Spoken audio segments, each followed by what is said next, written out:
আজ মঙ্গলবার সিঙ্গুর বেড়াবেড়িতে পশ্চিমবঙ্গ সরকারের পঞ্চায়েত ও গ্রামোন্নয়ন দপ্তরের উদ্যোগে বিশ্ব শৌচাগার দিবস পালন করা হলো। এদিনেই বিশ্ব শৌচাগার দিবসের অনুষ্ঠানে উপস্থিত ছিলেন রাজ্যের পঞ্চায়েত ও গ্রামোন্নয়ন দপ্তরের প্রতিমন্ত্রী Becharam Manna, mission director sanitation Santosha Gobi, DM Mukta Arya, ADM সহ বিশিষ্ট ব্যক্তিবর্গ। হুগলির সিঙ্গুর থেকে প্রবীর বসু রিপোর্ট, ক্রাইম বেঙ্গল। এবং বিদ্যালয়ে ও জনবহুল স্থানে ছাত্রছাত্রী এবং সাধারণ মানুষ যাতে কমিউনিটি শৌচাগার ব্যবহার করে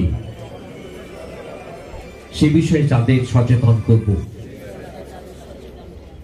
আমি শপথ গ্রহণ করছি যে আমি কঠিন বর্জ্য পদার্থের নিরাপদ নিষ্কাশন করব ও অপরকে উৎসাহিত করব। আমি শপথ গ্রহণ করছি যে আমি তরল বর্জ্য পদার্থের নিরাপদ নিষ্কাশন করব ও অপরকে উৎসাহিত করব। আমি শপথ গ্রহণ করছি যে একমাত্র ব্যবহারযোগ্য প্লাস্টিক ও থার্মোকল ব্যবহার সম্পূর্ণরূপে বর্জন করব এবং অন্যরাও যাতে ব্যবহার বর্জন করে সে বিষয়ে তাদের সচেতন করব। আমার একমাত্র উদ্দেশ্য হল সমগ্র হুগলি জেলাতে স্বচ্ছ ও নির্মল মডেল জেলা হিসেবে গড়ে তোলা। ধন্যবাদ। দেখুন, আজকে আপনারা সকলেই জানেন আজকে বিশ্ব শৌচাগার দিবস। এই উপলক্ষে আমরা স্বচ্ছ ভারত মিশন এবং মিশন নির্মল বাংলা প্রকল্পে সারা পশ্চিমবঙ্গে কেন্দ্রীয়ভাবে পঞ্চায়েত ও গ্রামোন্নয়ন দপ্তরের প্রোগ্রামটি আমাদের হুগলি জেলার সিঙ্গুর ব্লকের বেড়াবেড়ি এসডব্লিউএম প্রকল্পের মধ্যে অনুষ্ঠিত হলো।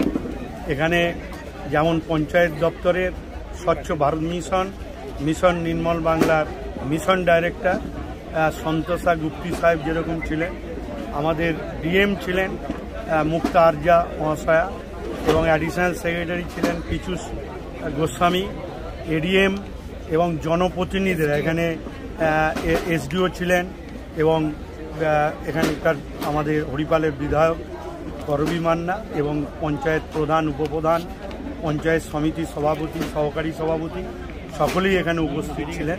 এবং এখান থেকে আমরা রাজ্যের প্রায় সমস্ত আইসিডিএস যেখানে নতুন শৌচাগার হয়েছে সেগুলো যেরকম উদ্বোধন করা হলো, প্রাইমারি স্কুলে যেগুলো নতুন করা হয়েছে শৌচাগার সেগুলো উদ্বোধন করা হলো এবং এ রাজ্যের কমিউনিটি ল্যাট্রিন যেগুলো জনবহুল এলাকায় নতুন করে আমরা যেগুলো তৈরি করেছি সেটা আমরা আজকে উদ্বোধন করলাম।